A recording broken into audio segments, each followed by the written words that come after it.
नमस्ते बच्चों, आप देखना शुरू कर चुके हैं मैथ्स बाय सुमित्रा चौधरी पर।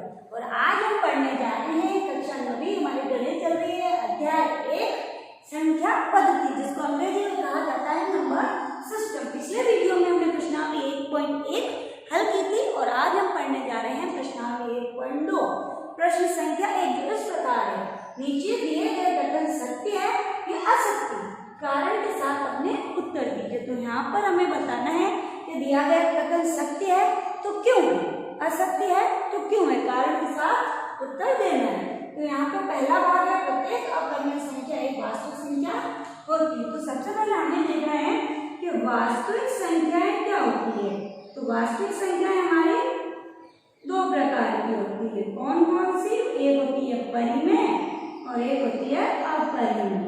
तो ये दोनों प्रकार की संख्याएं मिलाकर इन दोनों प्रकार की संख्याओं के संग्रह को हम कहते हैं वास्तविक संख्या। तो यहाँ पर हमसे पूछा गया है प्रत्येक अपरिमेय संख्या जो है, यानी कि अपरिमेय जो संख्या है, क्या ये वास्तविक संख्या है? तो यहाँ पर हमारा उत्तर होगा हाँ, अपरिमेय भी है।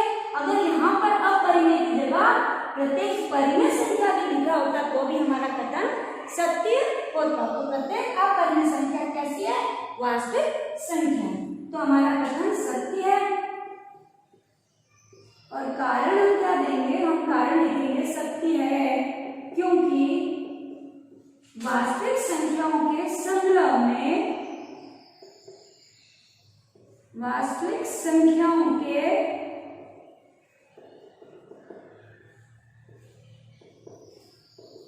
संग्रह में परिमेय तथा अपरिमेय दोनों प्रकार की संख्याएं होती है।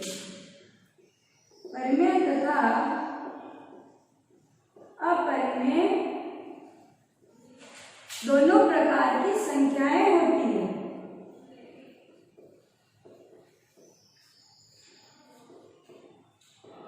संख्याएं होती है।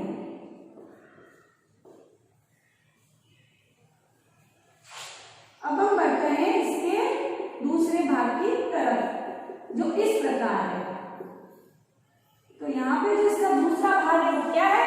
संख्या रेखा का प्रत्येक बिंदु वर्गमूल n के रूप का है होता है, जहाँ n क्या है? प्राकृत संख्या है। तो यहाँ पर हम देखते हैं हमसे क्या पूछा गया है कि संख्या रेखा पर जो प्रत्येक बिंदु होगा, संख्या रेखा में क्या होता है?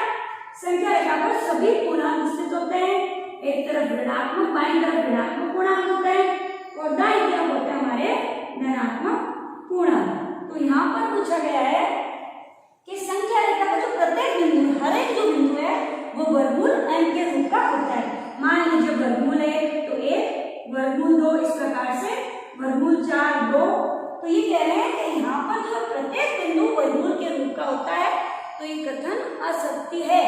वर्गमूल यहाँ पर क्या होता है? प्राकृत संख्या नहीं होती, यहाँ शून्य भी हो सकता है, माइनस की संख्या भी हो सकती है, इस प्रकार से हो सकता है। तो यहाँ पे कह रहे हैं कि जो m है वो क्या है? सिर्फ प्राकृत संख्या है। तो ये कथन हमारा असत्य है। क्यों असत्य है? क्योंकि संख्या रेखा पर क्या स्थित होता है? पूर्णांक होते हैं। सिर्फ प्राकृत संख्या नहीं होती है, पूर्णांक होते हैं, ऋणात्मक पूर्णांक भी, धनात्मक पूर्णांक भी, शून्य भी। तो यहाँ पे हम लिखेंगे जो कथन दिया गया है वो असत्य है। असत्य है क्योंकि संख्या रेखा पर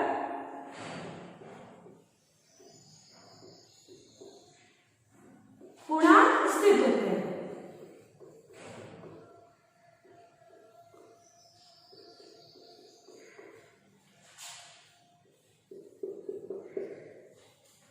अब हम बढ़ते हैं इसके तीसरे भाग की तरफ। किस प्रकार है?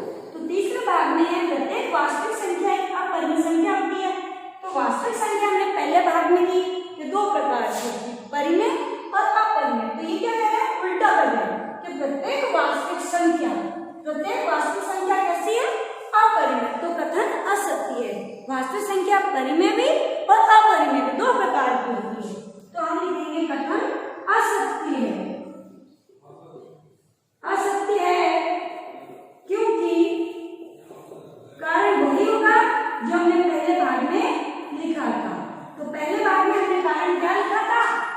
वास्तविक संख्याओं के संग्रह में वास्तविक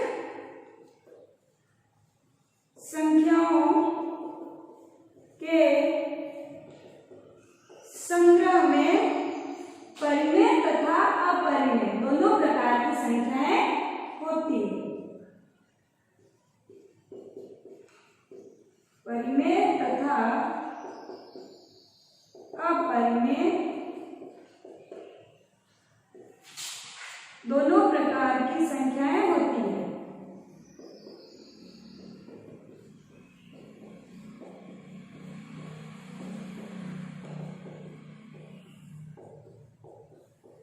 संख्याएं होती है। अब बढ़ते हैं इसके दूसरा जो प्रश्न है उसकी तरफ। हमारा दूसरा प्रश्न इस प्रकार है, क्या सभी धनात्मक पूर्णांकों के वर्गमूल अपरिमेय होते हैं? यदि नहीं तो एक ऐसी संख्या का वर्गमूल का उदाहरण दीजिए जो है परिमेय संख्या। तो सबसे पहले कह रहे हैं जो सारे धनात्मक पूर्णांक, मान लीजिए 2, 3, 4, ये सारे के सारे इनका जो वर्गमूल लेने पर हमें अपरिमेय प्राप्त होगा या नहीं? तो हमारा उत्तर क्या होगा? असत्य है। असत्य है या नहीं लिख सकते हैं? असत्य है। कारण देना, तो कारण हम क्या लिखेंगे? उदाहरण के साथ। तो उदाहरण हम लिखेंगे, उदाहरण देने हमें, तो उदाहरण हमारा हो जाएगा, मान लीजिए वर्गमूल 4 है, वर्गमूल 1 है, तो उदाहरण वर्गमूल 4 का मान क्या होता है? 2 होता है, जो कि अपरिमेय नहीं है। परिमेय, परिमेय कैसे? इसको हम लिख सकते हैं, 2 को लिख सकते हैं 2/1। इसी प्रकार उदाहरण में देखिए वर्गमूल 4 है, अगला उदाहरण हमारा आ जाएगा वर्गमूल 9 जिसका मान होता है 3, वर्गमूल 16 जिसका मान होता है 4। ये सारी की सारी संख्या कैसी है? परिमेय, p/q के रूप में लिखी जा सकती है। तो उदाहरण हम इसके आगे भी दे सकते हैं, 2-3 उदाहरण देके हम लिख देंगे इत्यादि।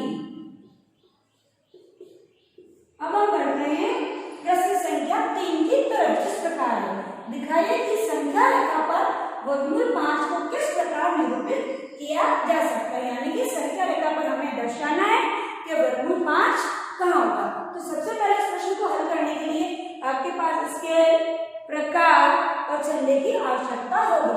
तो सबसे पहले हम एक संख्या रेखा बनाएंगे और संख्या रेखा पर आपको यहाँ पर जो है प्रत्येक बिंदु 1-1 सेंटीमीटर पर, यानी 1-1 इकाई लेके आप यहाँ पर संख्या लिख सकते हैं।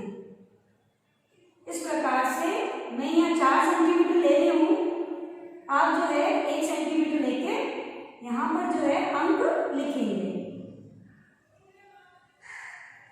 तो यहाँ पर मैं यहाँ मध्य में यहाँ लिखती हूँ, यहाँ लिख रही हूँ 0, यहाँ हो जाएगा -1।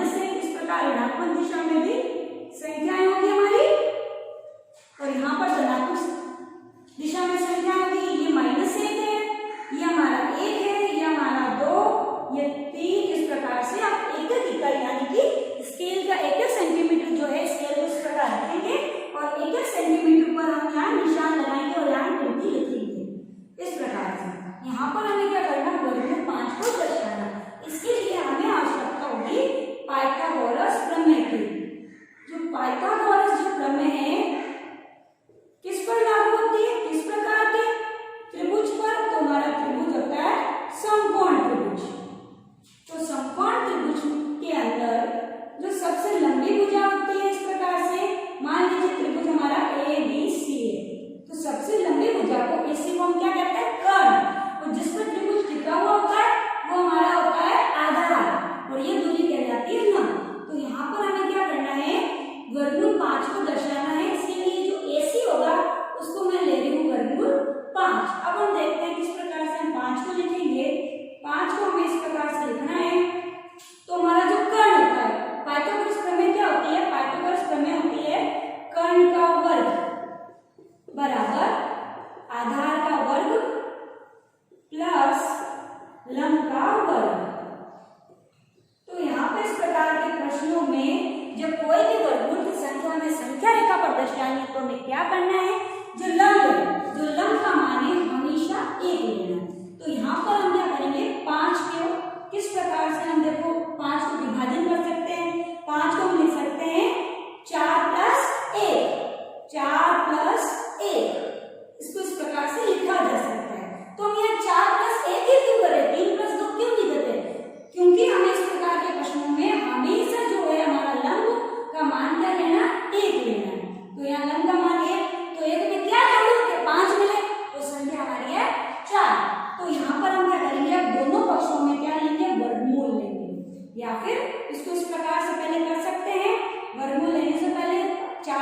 लिखेंगे 2 का वर्ग और 1 को भी लिखा जा सकता है 1 का वर्ग। अब हम क्या करेंगे, इसको दोनों पक्षों में क्या ले लेंगे, वर्गमूल ले लेंगे। तो दोनों पक्षों का वर्गमूल लेने पर इसको इस प्रकार से लिखा जा सकता है। तो यहाँ पर हमें क्या करना है, ये हमारी जो संख्या होगी वो हमें क्या मिल रही है, वर्गमूल 5, 2 का वर्ग प्लस 1 का वर्ग। और यहाँ पर जो है हमें क्या करना है, ये जो दूरी है वो हमें कितनी लेनी है, वो हमें लेनी है यहाँ पर 2 इकाई। और ये हमारा हो गया लंब, लंब लेना हमें 1 इकाई यानी कि 1 सेंटीमीटर। तो किस प्रकार से हम लेते हैं देखते हैं, आइए। तो यहाँ पर सबसे पहले 2 इकाई हमने ले रखा है और अब हमें जो चंदे की सहायता से लंब लेना है यानी कि 90 डिग्री का जो कोण है, कोण भी लेना है और ये दूरी हमें लेनी है 1 इकाई और आधार हमें लेना है 2 इकाई। तो आधार हमारा 2 इकाई है। अब हम 1 इकाई देखते हैं किस प्रकार से लेते हैं, क्योंकि मैंने यहाँ 4 इकाई लिया था 1 सेंटीमीटर को, तो यहाँ पर भी मैं 1 सेंटीमीटर यानी 1 के लिए 1 इकाई के लिए 4 सेंटीमीटर ले लूँ। अब यहाँ देखेंगे हमको क्या करना है, O को इस पॉइंट से मिलाना है। तो यहाँ से इस प्रकार से हम मिलाएंगे और इसके बाद हमें क्या करना है, यहाँ पर इस दूरी को भी यहाँ से मिलाना है। और अब हमें जो है इस बिंदु को मान लीजिए हमारे जो 2 पर जो बिंदु है वो ये हो गया A, ये हमारा हो गया B। तो यहाँ पर OB को प्रकार की सहायता से OB को आप क्या मानेंगे, OB को त्रिज्या मानेंगे और OB को त्रिज्या मानकर यहाँ पर हमें इस प्रकार से चाप काटना है और संख्या रेखा पर जिस बिंदु पे ये चाप कटेगा वो हमारा बिंदु हो जाएगा C। और यहाँ पर जब 2 लिखा है वो बिंदु हमारा है A। यहाँ पर क्या है, 2 लिखा है, 1 2 3 इस प्रकार से। ये बिंदु हमारा 1 है, A है और ये बिंदु हमारा C। तो यहाँ पर हमने वर्गमूल 5 को किस प्रकार से, ये जो दूरी है कौन सी, OC, तो OC हमारी है वर्गमूल 5। तो OC किसके बराबर है, यहाँ हम लिखेंगे जो OB है वो बराबर है OC के और वो कितनी है, वो है हमारी वर्गमूल 5। क्यों है वर्गमूल 5 और ये OC क्यों बराबर है, मान लीजिए यहाँ पर एक वृत्त का भाग है, तो वृत्त के भाग में जो वृत्त की त्रिज्याएं होती है, त्रिज्याओं की लंबाई क्या होती है, हमेशा बराबर। तो OB और OC दोनों का मान क्या है, वर्गमूल 5। इस प्रकार के प्रश्नों को हमें इसी प्रकार से हल करना है। सबसे पहले जो भी हमें मान दिया है उसके 2 टुकड़े करने और 2 टुकड़े किस प्रकार से करने हैं कि लंब जो है समकोण त्रिभुज बनाना है और लंब हमेशा हमें लेना है 1। मान लीजिए आप प्रश्न है हमें उदाहरण में दे रखा है वर्गमूल 2, तो वर्गमूल 2 के 2 टुकड़े लंब तो हमेशा 1 लेना है, तो टुकड़े हो जाएंगे 1 प्लस 1। 2 किस प्रकार से हम सबसे पहले हम 2 के टुकड़े कर लेंगे 1 प्लस 1, फिर 1 का वर्ग करेंगे, दोनों पक्षों में 1 का वर्ग 1 ही होता है। फिर हम क्या करेंगे, दोनों पक्षों में वर्गमूल लेंगे यानी कि ये दूरी भी 1 और ये जो लंब लेंगे वो भी हमारा 1। और इसी प्रकार से हमको प्रकार का जो नुकीला सिरा है उसको यहाँ O को केंद्र मानना है और इस प्रकार से चाप भरकर यहाँ पर हमें चाप काटना है। तो ये जो दूरी हमारी कौन सी, OC, OB और OC दोनों बराबर होगी, वो उस केस में वर्गमूल 2 के केस में आएगी वर्गमूल 2। तो इसी तरह के प्रश्नों को इसी प्रकार हल करना है। ध्यानपूर्वक वीडियो को देखें, वीडियो को पॉज करके इसका नोट्स बनाएं और इसके जो आगे की प्रश्नावली है, प्रश्नावली 1.3, वो आने वाली वीडियो में हल करवाई जाएगी। वीडियो को देखते रहें। अगर वीडियो पसंद आता है तो लाइक करें, शेयर करें और सब्सक्राइब करें। आज के लिए इतना ही, धन्यवाद।